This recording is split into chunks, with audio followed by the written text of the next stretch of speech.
Jordan एक ऐसा country जो मिडिल ईस्ट जैसे खतरनाक खित्ते में होने के बावजूद भी बिल्कुल पीसफुल और स्टेबल है। सऊदी अरेबिया को छोड़कर जॉर्डन के बाकी सारे नेबरिंग कंट्रीज में जंगें लगी हुई हैं, लेकिन यहाँ अमन है। दोस्तों, हजारों सालों से जॉर्डन एक कमजोर कंट्री रहा है। इस पर कई एम्पायर्स ने चढ़ाई की बिकॉज ये हेब्रोन और यरूशलेम जैसे होली सिटीज के रास्ते में आता है। तो फिर आज जॉर्डन इतना पीसफुल कैसे बना? आज की वीडियो में हम इसी क्वेश्चन का आंसर फाइंड करेंगे।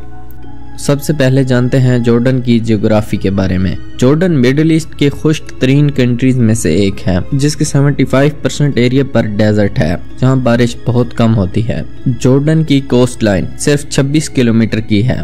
इसकी सिर्फ 12% जमीन एग्रीकल्चर के काबिल है। जॉर्डन की 90% आबादी भी इसी 12% एरिया में रहती है, इसीलिए ये अपनी खुराक का ज्यादातर हिस्सा इंपोर्ट करते हैं। दूसरे मिडिल ईस्टर्न कंट्रीज के बरक्स जॉर्डन में नेचुरल रिसोर्सेज बहुत कम है। यहाँ सिर्फ एक गैस फील्ड है, जिससे सिर्फ एक पावर प्लांट चलता है। सो आप कह सकते हैं कि जियोग्राफिकली और नेचुरल रिसोर्सेज के मामले में जॉर्डन शायद मिडिल ईस्ट का सबसे बदकिस्मत कंट्री है। मगर ये बदकिस्मती जॉर्डन को कुछ हद तक महफूज भी बनाती है। इसके पास सीरिया और इराक की तरह नेचुरल रिसोर्सेज नहीं है, इसीलिए ग्लोबल पावर्स खुद को यहाँ इन्वॉल्व ही नहीं करती। अब जानते हैं जॉर्डन की हिस्ट्री के बारे में। दोस्तों, जॉर्डन की हिस्ट्री बिल्कुल भी पीसफुल नहीं है। हमेशा से बड़े बड़े एम्पायर्स ने जॉर्डन को कंट्रोल करना चाहा। सबसे पहले जॉर्डन पर छोटे छोटे किंगडम्स का राज था, जिसके बाद यहाँ आसीरियंस आए और बाद में बेबीलोनियंस। 5th सेंचुरी में जॉर्डन पर्शियन एम्पायर के अंडर चला गया। पर्शियंस के बाद ग्रीक्स और ग्रीक्स के बाद रोमन्स ने इस एरिया को कंट्रोल किया। 6th सेंचुरी में जॉर्डन पर कंट्रोल के लिए पर्शियन और रोमन एम्पायर के दरमियान कई जंगें हुई। बिल आखिर 7th सेंचुरी में मुसलमानों ने रोमन्स और पर्शियंस दोनों को हराकर इस इलाके को फतह कर लिया। फिर 11वीं सदी में क्रूसेडर्स ने जॉर्डन का कुछ हिस्सा कब्जा लिया, जिसके बाद दोबारा 12वीं सदी में ये एरिया मुसलमानों के पास वापस आ गया।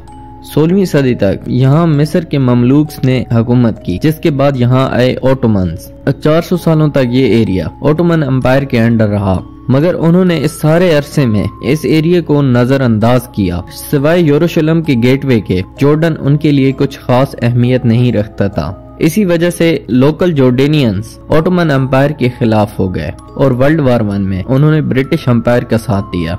जब वर्ल्ड वार 1 खत्म हुई तो ये ब्रिटिश एम्पायर की एक कॉलोनी बन गया। 1946 में जॉर्डन को आजादी मिली, जिसके बाद इसका नाम रखा गया हाशमाइट किंगडम ऑफ जॉर्डन। मगर आजादी के बाद जॉर्डन के सामने एक मसला पेश आया, स्टेट ऑफ इसराइल, जिसके खिलाफ पूरा अरब वर्ल्ड था। आजादी के 2 साल बाद जॉर्डन ने बाकी अरब कंट्रीज के साथ मिलकर इसराइल के साथ जंग की। इस वार में जॉर्डन ने वेस्ट बैंक और ईस्ट यरूशलेम का कंट्रोल हासिल कर लिया। इसके बाद 19 सालों तक फलस्तीन के ये एरियाज जॉर्डन का हिस्सा रहे। 1967 की 6 डे वार में ये एरियाज इसराइल ने वापस कब्जा लिए।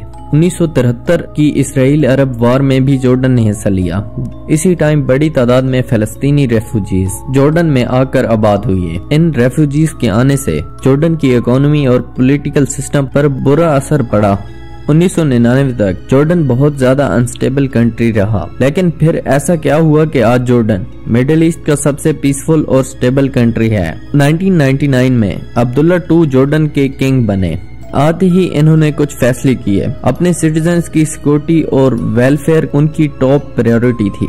दोस्तों, जॉर्डन में बहुत सी हिस्टोरिकल प्लेसेस हैं, जैसे कि जॉर्डन का शहर पेट्रा, जो कि 7 वंडर्स ऑफ द वर्ल्ड में भी शामिल है। इनके जरिए किंग अब्दुल्ला ने यहाँ टूरिज्म को प्रमोट करना शुरू किया। आज लाखों की तादाद में टूरिस्ट जॉर्डन आते हैं, मगर हिस्टोरिकल प्लेसेस तो इराक और सीरिया के पास भी हैं, पर वहाँ सयाह क्यों नहीं जाते? तो इसका जवाब है सिक्योरिटी।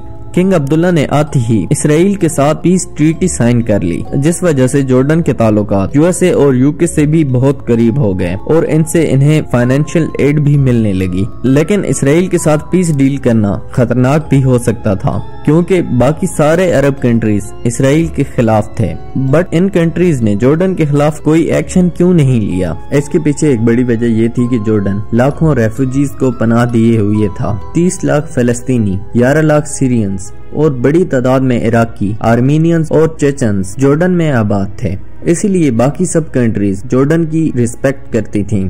اگر جارڈن ان ریفیوجیز کو پناہ نہ دیتا تو یہ سعودی عربیہ، ایجپٹ اور دوسرے عرب کنٹریز میں جا سکتے تھے اور ان کے لیے فائنینشیل برڈن بن سکتے تھے۔ 2011 کی عرب سپرنگ کے دوران بھی جارڈن میں کچھ زیادہ ہنگامے نہیں ہوئے کیونکہ کنگ عبداللہ II نے پروٹیسٹرز کی ڈیمانڈز کو فوراً مان لیا، پر جارڈن کی یہ نیوٹرلٹی اور سٹیبلٹی شاید فیوچر میں برقرار نہ رہے۔ غزہ وار میں اسرائیل کا ساتھ دینا اور ریفیوجیز نہ لینا جارڈن کو فیوچر میں بھاری پڑ سکتا ہے، کیونکہ جارڈن کی میجورٹی پاپولیشن فلسطینی ریفیوجیز پر کنسسٹ کرتی ہے۔ اس کے علاوہ ایران کو بھی جارڈن پر کافی غصہ ہے، کیونکہ جب ایران نے اسرائیل پر حملہ کیا تو بہت سے ایرانی میزائلز جارڈن نے انٹرسپٹ کیے۔ حالات کسی طرف بھی جا سکتے ہیں۔ جارڈن میں موجود فلسطینی گورنمنٹ کے خلاف بغاوت کر سکتے ہیں۔ اس کے علاوہ سیرین سول وار کی وجہ سے بھی جارڈن کا سارا ناردرن بارڈر ولنریبل بن چکا ہے۔ دیکھنا یہ ہے کہ تیزی سے بدل رہی جیو پولیٹیکل سچویشن کا جارڈن پر کیا امپیکٹ پڑتا ہے۔